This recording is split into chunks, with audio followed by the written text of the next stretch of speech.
course, I think. Pat, self-realization, self-inquiry, what is it, would you say? Is it a belief system? No. Self-realization or self-inquiry is to find the truth of things, or more accurately, to find what is not true, to find out the false, and what remains is the truth. And mostly when people want to know about something or find out something, they look outwardly, outside of themselves.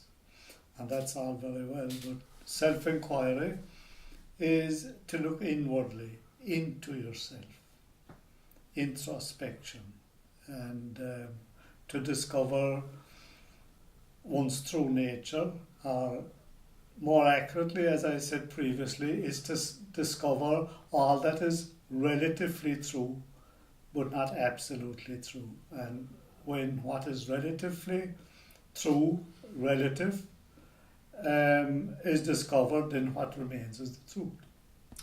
And is it a system? No. One can't follow a system or some regimented form of inquiry, because the one who wants to impose a system on it, the person, or who wants to regiment it into some form, is actually what is being inquired into. So you will bring in the subject-object nexus there again, and so get carried away. And it's the inquiry takes over. But there must be some guidelines, otherwise how would you know that what this person is doing is self-inquiry and what this person is doing, what makes two people doing self-inquiry, what makes them do the same thing? You know what I mean? Like, what are you comparing? Yeah. There must be some guidelines, there must be some philosophy. Yes, well, the main guideline is that one is looking at oneself and not comparing oneself to others, or to a method, or to a correct method, or to a special way of inquiring, because that's all of the old, of the known. Self-inquiry is to be vulnerable, to admit that I don't know. This is the first wisdom, because if I bring my knowing to the equation, then I'm prejudicing the inquiry in favour of my knowing. So it is to not know, to be vulnerable, to be childlike, to be curious. And as I said previously, the inquiry takes care of itself. The people you need, the books you need, and so on. This is all part of the process of the inquiry itself, and it doesn't have to be predetermined. In fact, if it is predetermined, then it's detrimental to the open-hearted inquiry. And you referred there to the first wisdom being, recognition that you don't know. That I don't know. Give me an example of some other wisdoms. There's obviously stages. The first stage is to recognize you don't know. Just as examples of other stages that you have to. Yes. Well, again, one finds oneself in an open-ended inquiry coming upon these stages, rather than having them laid out from the beginning as a process. And you see, one finds oneself upon true self-inquiry because one is driven to it. One is forced into it and compelled into it by a kind of divine dissatisfaction with life, or with the way one views life, or with oneself. And without this kind of energy, it is almost impossible to make a true self-inquiry. One can be interested in self-inquiry and in what's called enlightenment, but to push beyond the difficulties and the aspects of self-inquiry that take you to a place that's very, very challenging, and leaves you very, very vulnerable, then for this to happen, there must be some energy. It's not so much that you must want self-inquiry, but that you need it desperately. And the other question I wanted to ask you was the nature of the self that you're talking about when you talk about self-inquiry. You're not talking about the self that is my persona, are you? No.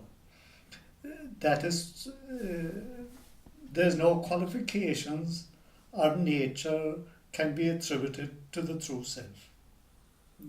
It just is. The only thing we can give attributes to and names to are the self-consciousness, the me, the ego. That's all, and that's what's being inquired here into this person called Pat. Is there such a thing, absolutely speaking, as a person called Pat that has independent action, that has something that's called free will and choice? Does that really exist? Was that entity, that separate individual, that person really born? And if so, is there such a thing as death for that person? This is what self-inquiry is into. There's no need of inquiring into the absolute. All that one needs to inquire into is the relative. But you said earlier that that there's no predetermined outcome, but there is a predetermined outcome in the sense that you think. Correct me if I'm wrong, but you think that the end result of successful self-inquiry is to realise that the self is a complete illusion, and there is only the kind of yes, in a sense that could be called an outcome or a predetermined outcome. Well, maybe it's not predetermined, but yes, it's certainly where you're trying to get to. That is true, to inquire into the falseness of the relative, of what society and conditioning leads us to believe is true, is real. And okay, so does that. And then the other thing is that you always, when we speak, you always you sort of it's as if you don't allow any questioning of the absolute. That's a given. You often say, or do you know what I mean? That why can't we question into that too? Well, you can question all you like, and that's no problem. But when one understands the nature of consciousness, when the nature of consciousness is understood deeply and profoundly, then the absolute is, and one can speak absolutely, and from that point, two ways of speaking, relatively and absolutely.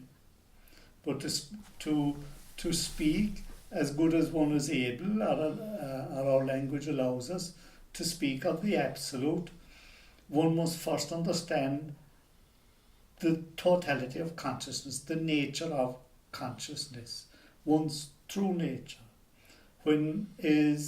because one's true nature and the absolute are one.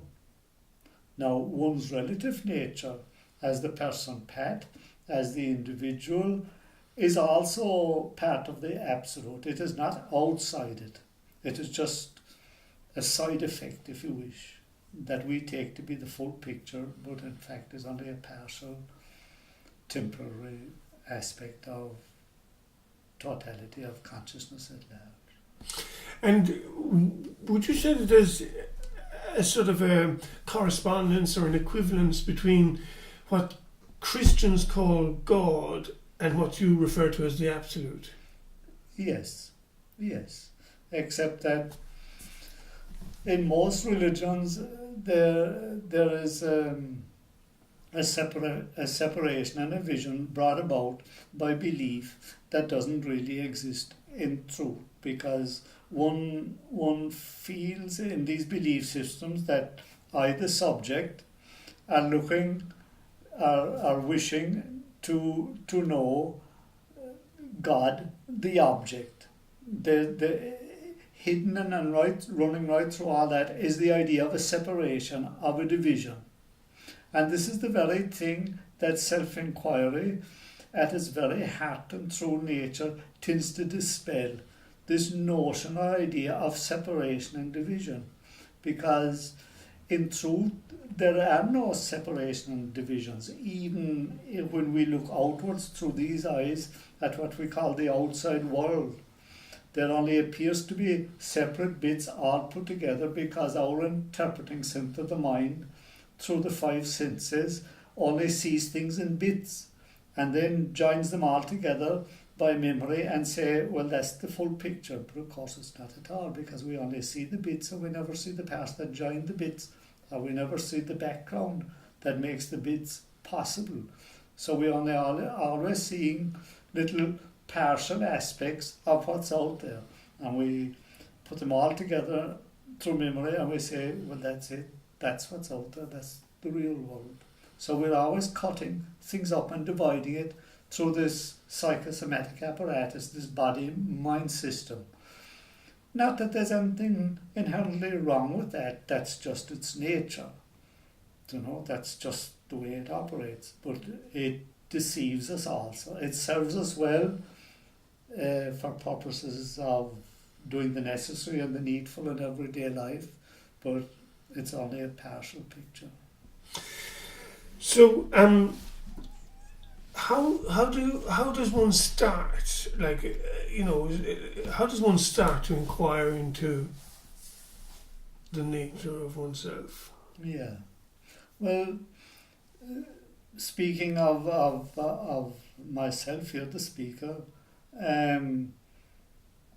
I first met somebody and I thought that the way he spoke and the way he said things was very strange indeed, but at the same time it was very interesting, and I just thought it was an interesting subject, and I got some books on spirituality and this kind of thing, and I thought it was just a passing interest. I didn't realize that I was on a search myself. I was on a search and well into it before I realized I was searching and that I was needing.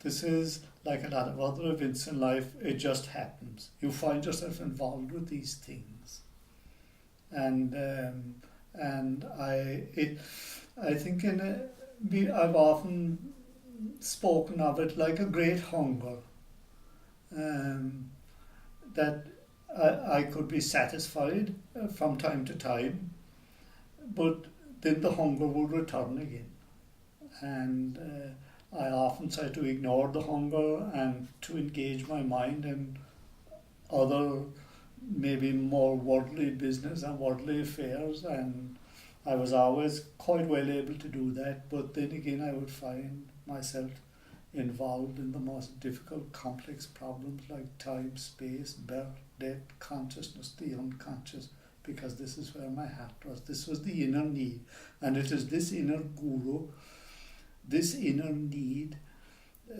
that is the greatest guide and guru of all. This is also why predetermining and outlining a way to go is not really necessary, because if one surrenders to it all and try as best one can to accept the way it is as being perfect for this moment, whether one likes it or not, then one is carried along by the inquiry itself. You mentioned there that you got a few books. What sort of books did you read early on in your... Yes. Well, I hadn't read books since I was a young boy, really.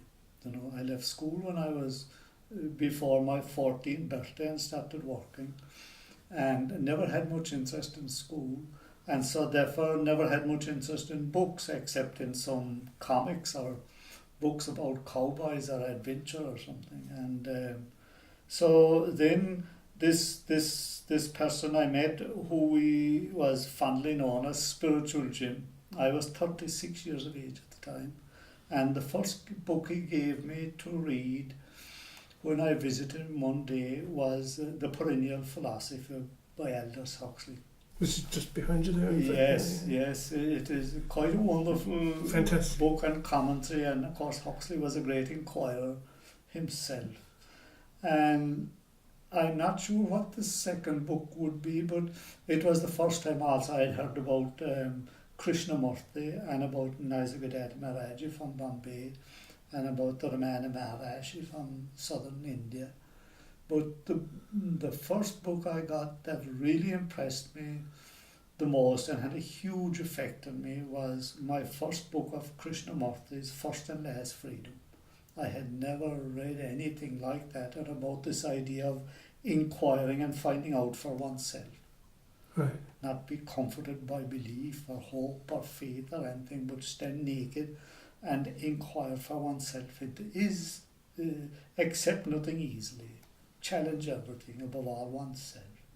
And I was well on my way with those books, and later then I got the book that had a huge influence was Nisargadatta's book, I Am That.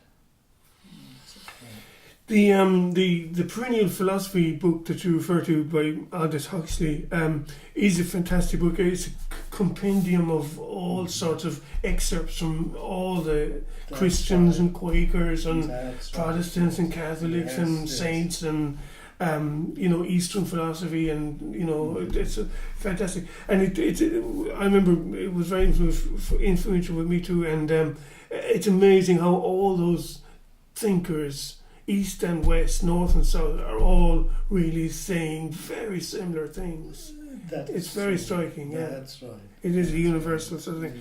Yeah.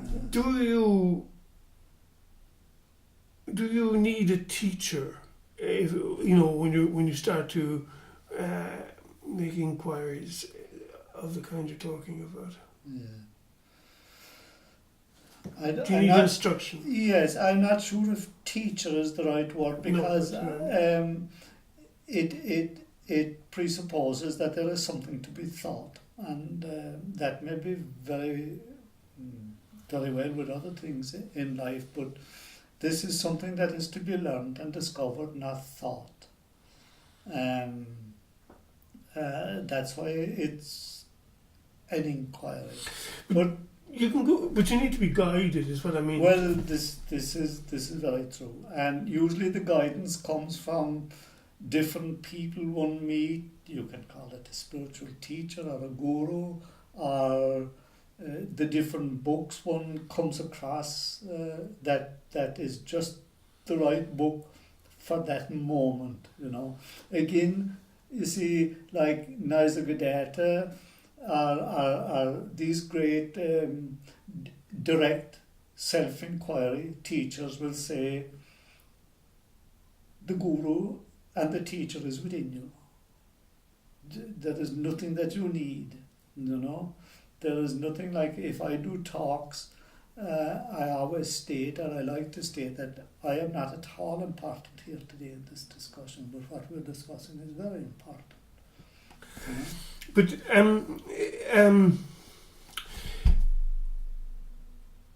you kind of, one of the main functions of having a kind of is somebody who's gone down the road before you.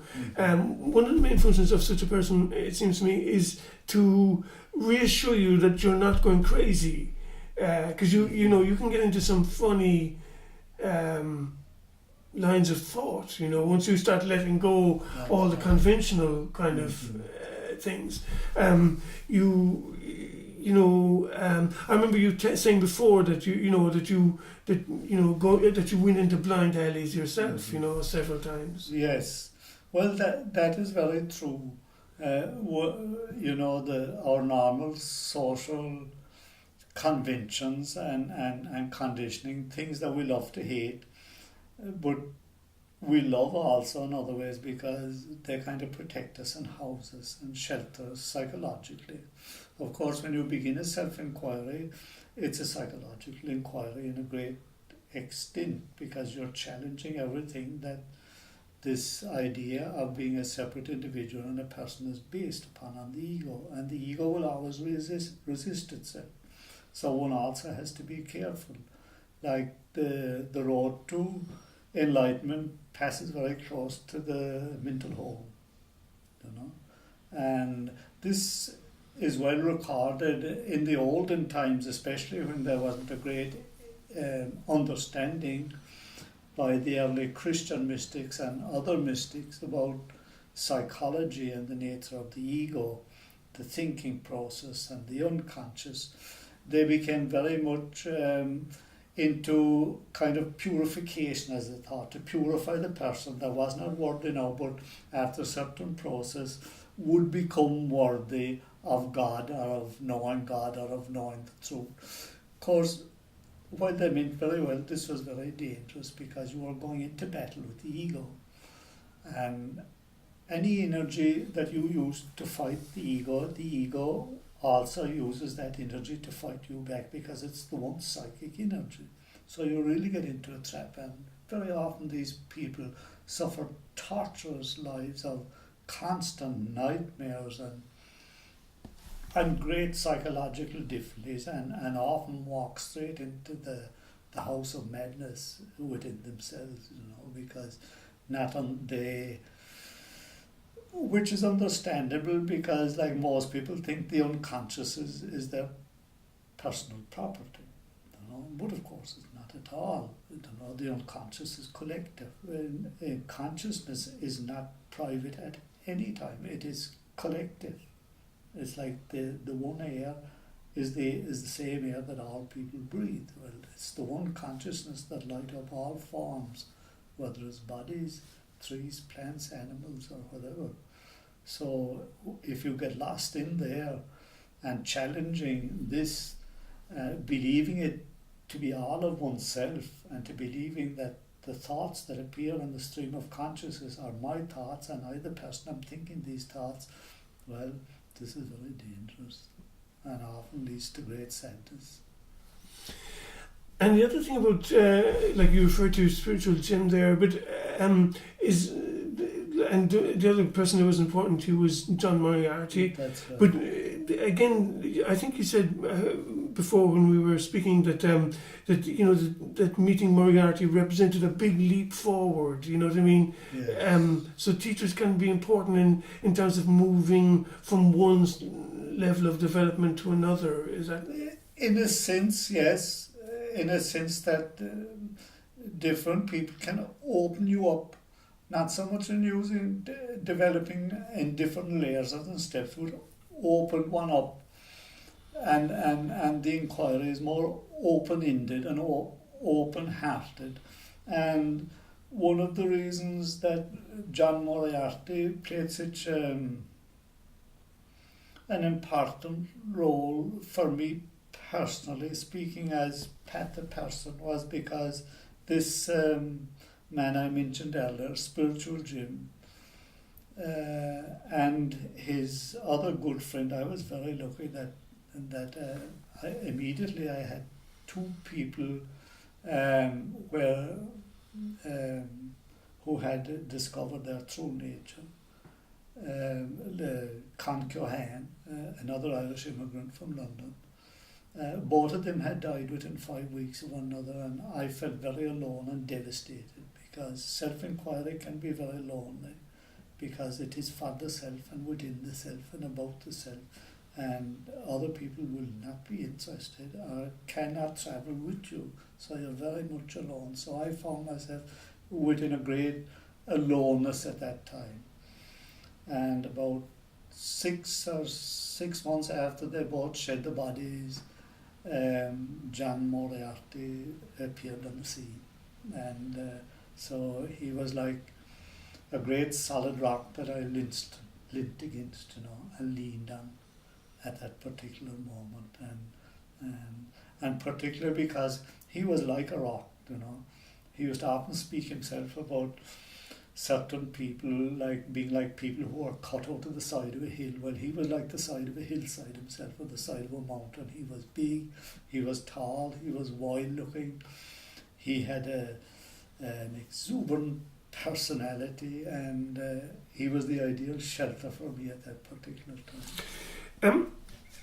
people can be hostile to it too. Like you get on very well with almost everybody, but I can imagine that I certainly experienced it myself. People can think you're a bit up yourself, and they can just react badly to when you start going off in these directions. Isn't that? Did you find that at all? Yes, that is very They don't true. like it. They don't want their apple carts overturned. You know what I mean? Oh, that's true. That's true. Like, and a few times in talks, I stated that listening to me can be quite dangerous because, as Nigel Godard once said, I may destroy the world that you live in. Because our worlds are personal worlds. We don't share a common reality. We might, as John Moriarty say, share a common way of viewing it. And also, the one making the inquiry has to be careful of the spiritual ego.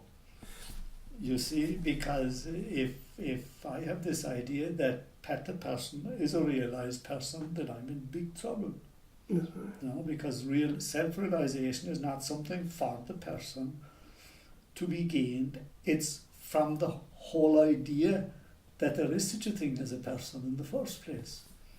Mm-hmm. So it's a very subtle difference. Yeah, very common trap, that. It is a very common trap. And this is also, if one sets one's up as a teacher and a guider of others and wish to change other people from the way they are to being somehow better or more enlightened later on, one is into big trouble. Absolutely. Yeah. From where does one get this authority? Yes, and I remember you before speaking about, how all religions and stuff like that get caught in that. Like, you have one enlightened person, and then they have some followers, and then they try to set up rules and practices, and then you have a church, and then you have and at every level it's getting diluted. That's right, and it's understandable. There's no criticism due how this should happen, but where you have a teacher, one who knows, and a student, one who doesn't know, you have division and separation. In other words, you're reinforcing the very thing you're trying to dissolve and to understand the oneness of all things.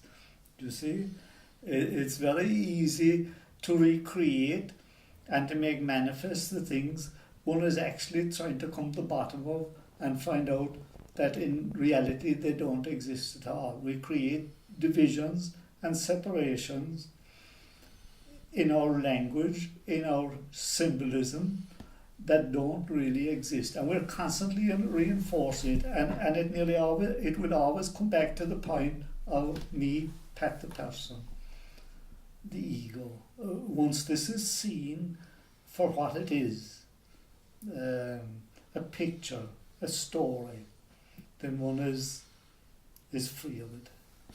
Does everyone need enlightenment, would you say? No, not at all. There's no need at all for enlightenment because everybody is enlightened already. How do you mean? Because one's true nature is not something to be got anew. It's the one principle that is there in the background all the time. Anything you get anew or find, you will lose.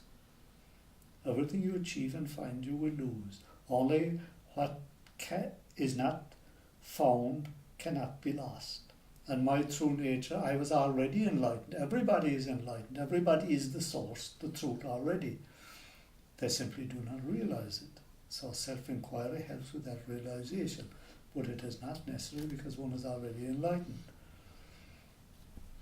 I can think of a few people who aren't. Okay. Must you have faith? No. No? No, not at all. All these things, faith, hope, trust, belief, are relative to one who trusts, one who has faith, one who believes, one who has hope, and that one is the ego and the me. So these things are the side effects of the ego, and they only tend to reinforce the ego, despite that they travel the journey under the guise of self-inquiry.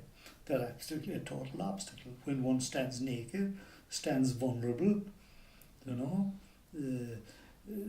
stands curious, unknowing, like the child, like in innocence, which is very difficult to do, and usually only comes about, very often it only comes about if one has gone through a great crisis, emotional, deep, genuine crisis in life that registered completely powerless, and one realizes I'm totally powerless and helpless. So in that innocence, one can proceed. I'm after forgetting the original question. No, so do you have to have faith? Oh yes. But you kind of have to have faith. Like, well, one of the things about reading, say William Law now, or any of those people that Huxley has in the Perennial Philosophy, or Thomas Merton, or so, Nigel Gadat, or any of these people, it gives you faith or confidence that you're not wasting your time. Like, it gives you faith in what you're engaged in. You know what I mean? Do you know what I mean? You read these people and you think, this is worthwhile and I should stick with this. Even when you have doubt. Do you know what I mean? Or do we understand? Or maybe we misunderstand what faith is. Maybe in a sense, yeah. Usually faith... You mean dogma, it could mean dogma, and it can mean confidence and trust. Yes. Well, you see, in inquiry, as we were speaking earlier, there needs to be some kind of a dissatisfaction, some kind of divine dissatisfaction. And this is what drives and pushes one on. So one finds oneself upon these things, and in that way is not entitled to hope or faith or any of these things in a sense, because it's the dissatisfaction and the wishing to know and this longing, this self-love, this self-needing. Like all love is self-love. The self-love is the first love that is pushing one on, you know. And where you come in inquiry to the places where faith, hope, trust, belief would be very comforting, they are in effect only throwing a nice veil over what is uncomfortable, because that's what we always run from. So in self-inquiry, one has to stand in the vulnerability of it all, in the not knowing of it all. You know, that is why most people turn away when they come to certain crossroads, and they wheel about, you know, and face back for home towards what they've always known as a person, and take comfort in belief systems. And so the road of self-inquiry is quite a rocky road, and there's little comfort about it, only spattered here and there along the way, little bits of comfort, but it is mostly uncomfortable. Okay, and then what happens when a person becomes enlightened? You know, what's it all for, if you know what I mean? Well, yes, I understand the question. A person doesn't become enlightened. Number one, this is speaking absolute. When there is enlightenment, yes, well, nothing at all happens, because the body mind and with its nature, the nature of the person, the inherited nature, the conditioning nature from its nurture and from its society, it just goes on and lives out its life in the normal way, the same as the tree makes apples, or the trees bear fruit. That is their nature. But what there is